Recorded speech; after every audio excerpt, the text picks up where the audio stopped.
And through bigger muscles, I thought it was gonna come with more respect. And I was right. But not for the reason I thought. When I got to 180 pounds, which was my goal initially, I wanted to be 160, I went to 180. People treated me differently. Social situations were a lot easier, but here's what I didn't expect. I became a different person internally. The gym didn't just build my body, it built my capacity to handle hard things, to delay gratification, to push through discomfort, and to keep promises to myself. And those skills were transferred to everything else. In the next couple of minutes, I am going to be explaining to you the psychology of what actually happens when you train consistently. Every time you go to the gym, when you don't feel like it, you're doing something most people can't do. You're overriding your immediate desire for comfort and choosing long-term result instead. That's called delayed gratification, and it's the single best predictor of success in life. There's a famous study, the Stanford Marshmallow Experiment, where researchers gave kids a choice. Eat one marshmallow now or wait 15 minutes and get two. And in this study, they tracked those kids for 40 years. And the kids who could delay gratification, meaning those who waited for the second marshmallow, had higher SAT scores, better career outcomes, healthier relationships, and lower rates of addiction. The ability to delay gratification, which can be developed, predicted the success better than IQ,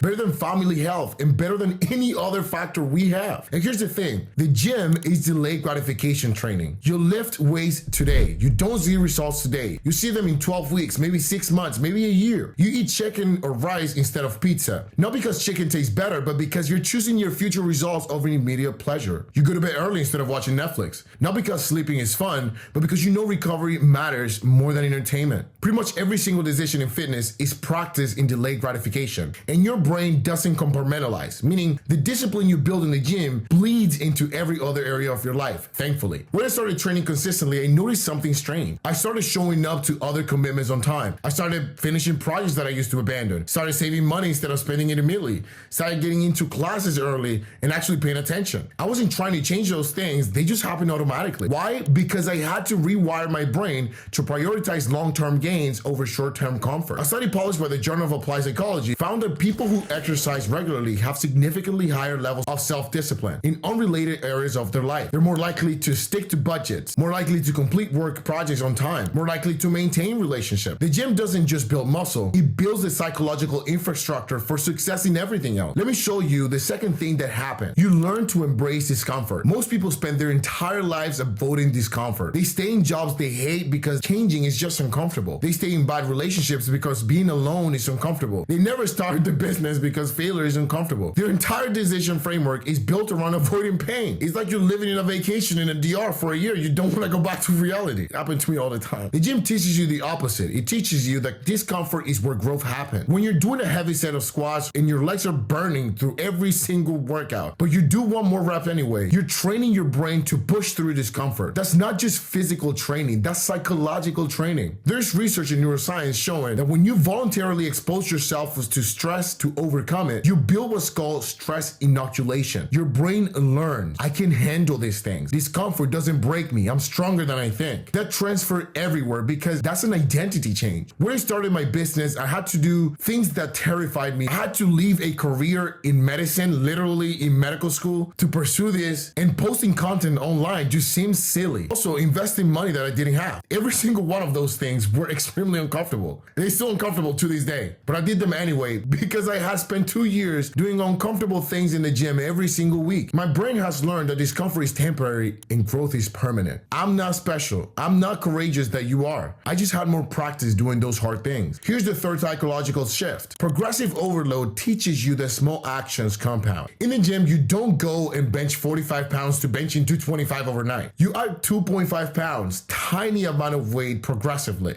Over 2 years, that tiny progress compounds into massive transformation. Most people fail in life because they want immediate massive results. They want to start a business and be a millionaire in 6 months. They want to post one video and go viral immediately. They want instant transformation. When it doesn't happen, they quit. I've been posting on YouTube and I'm going to post 100 videos and I'm not going to expect anything because I already know what it feels like working without expecting anything. I remember when I first walked into Planet Fitness, I was 100 pounds. And the idea of weighing 180, 200 seemed insanely literally impossible. That's 80% increase in body weight. But I didn't focus on 180. I actually focused on adding 1 pound more per week. 1 pound per week over 2 years is 104 pounds and I gained 80. So that's pretty close enough. So the lesson is, if you approach to 100% and you reach 80, you did pretty good and a lot better than you did yesterday. What about building a business? But don't focus on the $1 million. Focus on the next client. Building a social media following, don't focus on 100,000. Focus on posting the first valuable video, then another one, then another one. Learning a skill, don't focus on the mastery. Focus on practicing 30 minutes a day, then tomorrow, then the next day. The gym taught me that consistency beats intensity. Small tasks and actions compound. You don't need a great start. You need to start to be great.